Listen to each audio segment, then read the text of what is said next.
Hi, I'm Chase Garbarino. And I'm Greg Gomer, and this is the BostInno Beat.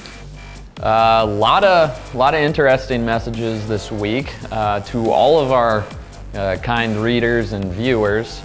Text and email. It's interesting. Are permanent forms of communication. So everything you send us, we have. It's discoverable. Forever. It's a lot like Snapchat, though. You could confuse them. I could see where the confusion might be. So let's get started. Well, obviously we're having some problem, and it sometimes happens with live television. Let's talk about Robocop. Oh, hell no. We'll do it live. HubSpot officially filed their S1 to go public. They plan to raise $100 million. We dove in a little bit to the S1. We got some of the numbers. Their first half of 2014 revenue is about $50 million, which puts their run rate at about $100 million. Their loss in the first half of 2014 was about $18 million, which puts their potential projected loss at about $36 million. 2013 revenues, $77 million, which again, if you take run rate, that puts growth rate at about 30%. What do you think about those numbers? The 30% growth rate in revenue for an enterprise tech company is solid. That's good news for HubSpot as they start to go out probably on the roadshow this fall. The loss was a little bit more than I'd like to see or that we expected. Rolling in the Goss train, though, into the big one here. A lot of people talking about that HubSpot might not even get to the IPO because there are a bunch of people sniffing around to acquire them before it even comes to that. We'll see if they actually get there. So let's talk a little bit about Wayfair. They filed their S1. They plan to raise $350 million. It's about 3.5 times the size of HubSpot. Their run rate is actually $1 billion. Wayfair's founders have actually retained close to 58% of the company, where HubSpot's founders is about 13%. Yeah. But still an astonishing difference. I hate the term unicorn company, but Wayfair is definitely one of those outliers that, they could be battling for a category leader. And no matter what, HubSpot's going to be, as we know, spitting off good talent, starting new things, whole new class of angels. So congrats to them for making it. Big couple weeks. Yeah. In the community this week, and literally in the studio today, we're happy to have Pam Aldsworth from Silicon Valley Bank. Pam, thanks for coming on the show. Thanks for having me, guys. We appreciate it. Pam is here to talk a little bit about a cause that's near and dear to our hearts here on BostInno. Tech Gives Back, which is put on by Tug, who we talk a lot about.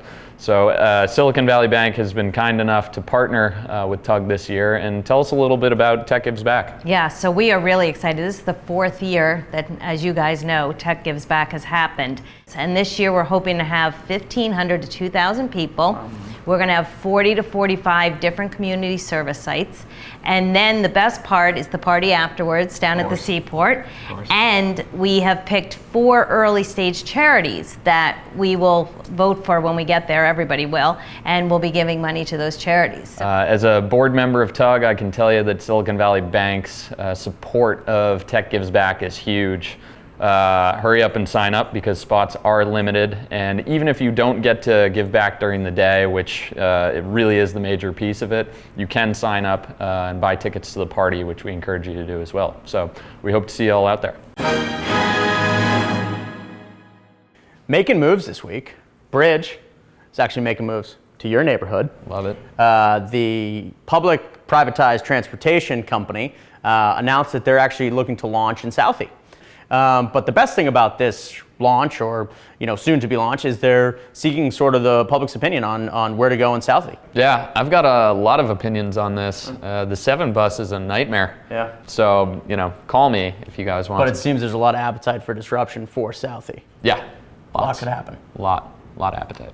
I'm really happy for you. I'm gonna let you finish. Unwanted feedback this week. It's been a pretty quiet end of August. Well, you were telling me a little bit earlier you got some text messages, a couple emails. Well, we've been collecting texts. But offensive. Got some emails. Yeah. Really offensive. Yes. Oh, borderline inappropriate emails. Shouldn't be shared. Texts. Language we don't appreciate. Right.